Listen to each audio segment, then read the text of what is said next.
علامہ عبدالحق محدث دہلوی نے کہا تھا کہ اللہ ہر عبادت میں فساد نیت ہے. تو ان کے مریدوں نے کہا کہ حضور فساد نیت کیا ہے؟ تو کہا فساد نیت یہ ہے کہ جب میں نماز پڑھتا ہوں خدا کے لیے تو ذہن گھومتا ہے مارکیٹوں میں، رکوع کرتا ہوں اللہ کے لیے سوچتا ہوں بازاروں میں. تو یہ عبادت میں، ہر عبادت میں کہیں نہ کہیں فساد نیت داخل ہے. اور اللہ پاک اور بے عیب ہے، بندہ گنہگار ہے، اس کی عبادت میں بھی فساد ہے، اس کی نیت میں بھی فساد ہے، اس کے رکوع میں بھی فساد ہے. یہ اللہ رب کائنات تو پاک اور پالنہار ہے، بندہ کون سی نماز کو تیری بارگاہ میں پیش کرے؟ تو آپ کے مرید نے کہا حضور آپ جیسے اتنے بڑے عالم، اتنے بڑے محقق، اتنے بڑے محدث آپ ایسا کہتے ہیں تو ہم جیسے گنہگاروں کا کیا حل ہوگا؟ ہم تو اللہ اکبر جا کر امام صاحب کہہ دیا تو باقی ہمارا پورا ذہن مارکیٹ میں گردش کرتا ہے، تو ہماری کیا ہوگی؟ تو آپ نے فرمایا سنو، آپ جب نماز پڑھتے ہو تو یہ کام ہم بڑی محبت کے ساتھ کرتے ہیں. وہ کام یہ ہے کہ اپنے مصطفیٰ پر محبت سے درود پڑھتے ہیں اور رب سے کہتے ہیں مولا اگر تیرا محبوب تجھے قبول ہے، تیرا مصطفیٰ تجھے محبوب ہے، تیرا مصطفیٰ کا درود تجھے محبوب ہے، تو اس مصطفیٰ کی محبوب کی محبت میں، اس مصطفیٰ پر درود پڑھنے کی برکت سے ہم گنہگاروں کو بھی معاف فرما دینا. آپ پڑھیے درود پاک، زور سے پڑھیے سب کوئی، آواز آنی. اللہم صلی علی سیدنا مولانا محمد بارک وسلم صلو علیہ صلاۃ وسلام دائما ابدا ابدا. حضرات تقریر کرنے تو آیا نہیں ہو، طبیعت ٹھیک نہیں ہے، 3 بار کچھ نصیحتاً آپ اور ہم کس کے اولاد ہیں؟ بولیے تو زور سے سب کوئی ہاتھ اٹھا کے بولیے کس کے اولاد ہیں؟ بولیے نا بھائی، آدم علیہ السلام. سب بولیے تمام انسان کس کے اولاد ہیں؟ اور آدم علیہ السلام کتنے علوم سے اللہ نے سرفرازہ تھا؟ کتنے علوم جانتے تھے؟ معلوم ہے کتنے علم کا جانکار تھے؟ 1000 علم اللہ نے حضرت آدم کو عطا کیا. 3 پوائنٹ بتا کے مقصد. اور آپ آدم کی اولاد ہے نا، باپ 1000 زبانوں کا عالم تھے اور بیٹا کو پتہ ہی نہیں ہے کہ قرآن کیسے پڑھا جائے، حدیث کیسے سنی جائے، اسلام کیسے سمجھا جائے، نماز کیسے سمجھی جائے، نماز کا طریقہ ہمیں کیسے معلوم. دوسری بات اور سن لیجئے، دوسری بات یہ ہے اللہ کے رسول نے فرمایا تجارت میں 90% برکت ہے. جو قوم 1200 سال تک اس دھرتی پر حکومت کی، اسلامی سیاست فرمایا، وہ قوم کی حالت یہ ہے کہ ڈھیر چمار سے بھی بدتر اس قوم کی حالت ہوئی. آپ نے تجارت چھوڑ دیا. تیسری بات یہ ہے کہ سیاسی شعور کو ہم نے ختم کر دیا.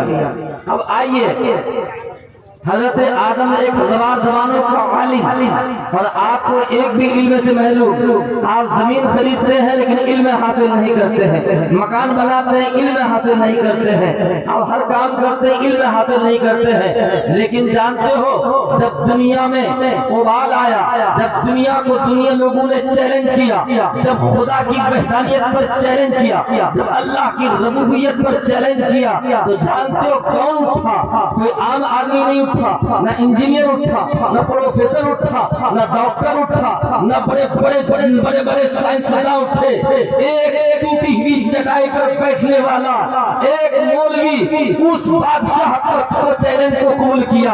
اس دنیا عالم میں اگر کوئی اٹھنے والا عالم تھا، کوئی آدمی تھا تو وہ مولوی تھا. جب ہندوستان کی سرزمین پر انگریزوں نے 200 سال تک حکومت کی اور اس انگریزوں سے اس ہندوستان کو پاک کرنے کی کوشش کیا تو وہ 65,000 علماء نے شہادت دیا.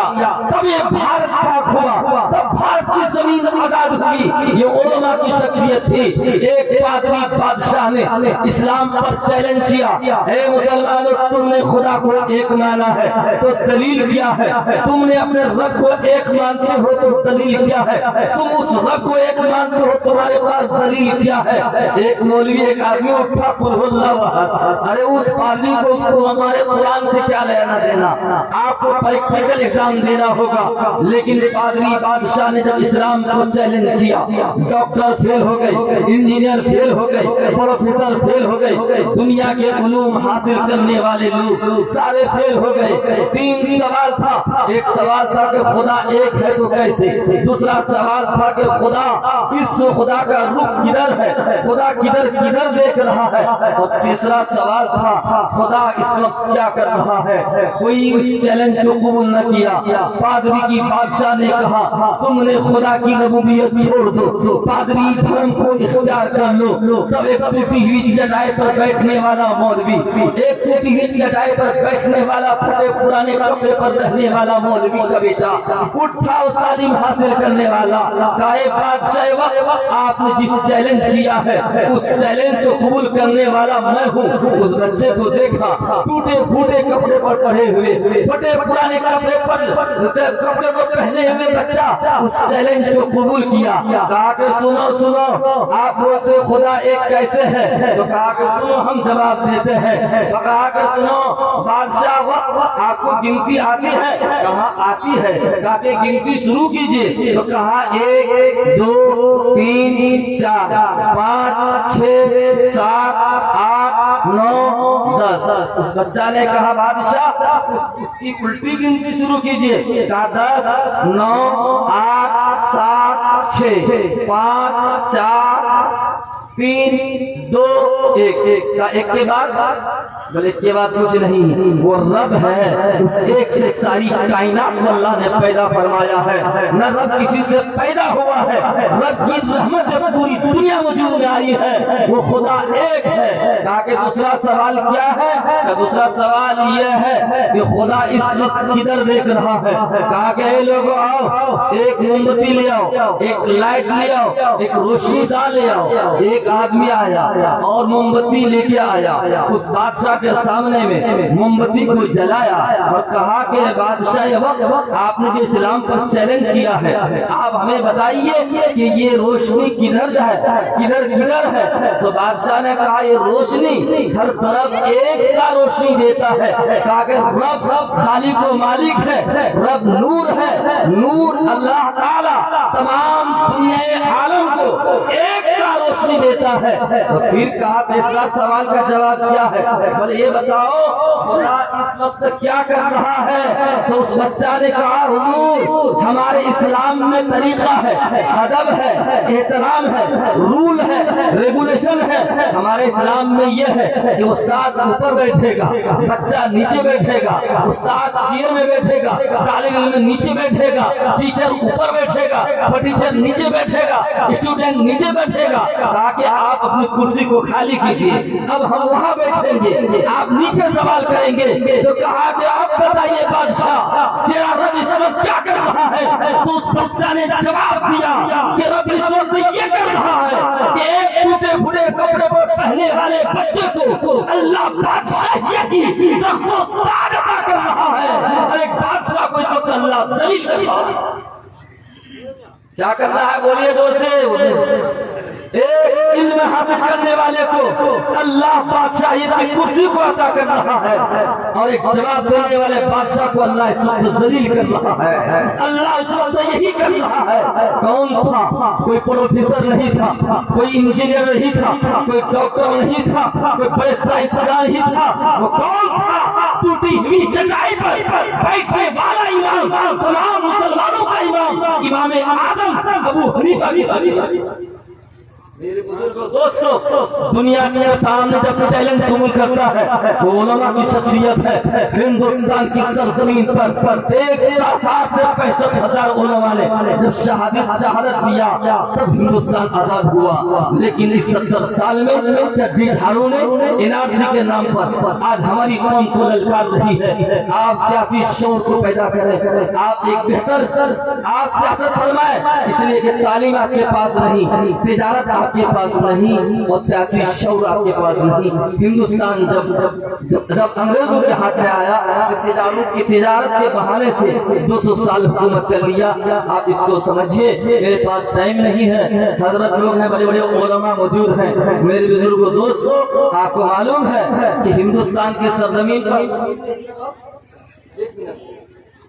یہ سیاست لوگ بولتے ہیں, یہ بھی کہتے ہیں, ہم کو تو وہ زیادہ بولتے ہیں مولوی صاحب آپ جلا پریشد میں آ گئے ہیں, ہمارے سب سے بغل میں تو کہاں تھا, ہم کو دے دیے تھے. میں نے کہا دیا نبی مکہ میں کلمہ پڑھ رہے ہندوستان میں, یہ کسی مولوی کو مولانا کسی آدمی نبی بنا لیا ہوتا تو اسی کا کلمہ پڑھ لیتے. یہی دشمن پنجاب بھیڑا کا ہم بہت دور ہو گئے. بولے اس لیے ہم آپ کو ووٹ نہیں دیے تھے, ہم بہت دور کیے تھے, ہم یہاں دے دیے تھے بغل میں. تو ایمان چھوڑ دو نا جی, اتنا بڑا گیا گجرات تم لوگ سیاست کرتے ہو. ارے تم سے جتنا تم گھر کی دوری بتاتے ہو, قرآن پڑھو تمہارے سینے کے قریب ہم ہیں.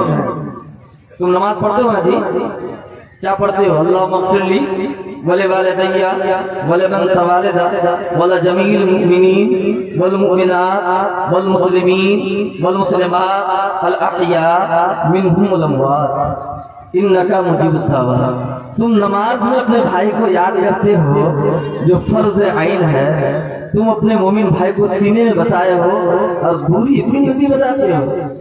اتنا گیا گزرا ایمان. حضرت ہندوستان کی سرزمین پر ایک بادشاہ کا واقعہ بتا دوں, جسے سلطان التمش بادشاہ, ایک اللہ کے ولی نے غریب نواز نے کہا جاؤ اللہ کی عطا سے تمہیں ہندوستان کا بادشاہ بنا دیا. تو ہندوستان کی تاریخ کو پڑھیے ورنہ تمہیں پوچھنے والا کوئی نہیں ہوگا. 2024 سے پہلے NRC لاگو ہوگا اور بچانے والا کوئی تمہیں نہیں ہوگا. ذلت و رسوائی تمہیں ہوگی. اور آپ سمجھ جانا, ہم لوگ تو مولوی ہمیشہ آپ کو بتاتے رہیں گے. حضرت سلطان التمش 40 سال تک ہندوستان میں حکومت کی, لیکن حال کیا تھا کہ جب حضرت قطب الدین بختیار کاکی اپنے مریدوں سے فرمایا ہے میرے مریدوں سنو, اگر میرا روح اس سے انصری سے جدا ہو جائے, جب میں وصال کر جاؤں تو میری نماز جنازہ وہ پڑھائے گا جس کی اثر کی سنت قضا نہ ہو 40 سال تک. اللہ اکبر بولیے. میری نماز جنازہ وہ مرد پڑھائے گا, وہ عالم پڑھائے گا, وہ مفتی پڑھائے گا, وہ محدث پڑھائے گا جس کی اثر کی سنت 40 سال سے قضا نہ ہو, جس کی تہجد کی نماز 40 سال تک قضا نہ ہو. وہ عالم پڑھائے گا جو اس کی نظر کسی غیر محرم کے چہرے کو نہ دیکھا ہو. بڑے بڑے علماء انتقال کر گئے. مریدوں نے کہا کیسے لایا جائے ایسا امام جو اس امام کا نماز جنازہ پڑھائے. پورے ہندوستان کے علماء موجود تھے, مفکر موجود تھے, محدث موجود تھے, علماء موجود تھے. ہمت و جرأت نہ کر سکا. ان شرائط کو, اس شرائط کو قبول کون کرے, اس شرائط کا چیلنج کو قبول کون کرے؟ کوئی نہیں ملا. لاش رہ گئی گھنٹوں گھنٹہ, 3 دن تک لاش رہ گئی. جنازے پڑھانے والا کوئی مولوی نہیں ملا. تب بادشاہ التمش اپنے حجرے سے نکلے اور نقاب پوش ہو کر نکلے. حضرت قطب الدین کے جنازے کے سامنے میں کھڑے ہو کر فرمایا حضور میرا معاملہ تھا اور میرے رب کے درمیان معاملہ تھا, اب ان باتوں کو دنیا کے سامنے میں کیوں پیش کر دیے؟ تب آپ نے فرمایا اے دنیا کے محدثوں مفکروں, اے علماء مفتیوں سنو, قسم ہے اس رب ذوالجلال کی, اس فقیر نے کبھی کسی ماں بہن کے کو اپنے نظروں سے نہیں دیکھا ہے, نہ کسی عزت پر, نہ چہرے پر, نہ بالوں پر نظر نہیں کیا ہے, اور نہ 40 سال تک اس فقیر کی نماز تہجد قضا کی گئی ہے. اس لیے جتنے شرائط حضرت قطب الدین نے کہا تھا تمام شرائط فقیر میں پایا جاتا ہے. اب حضرت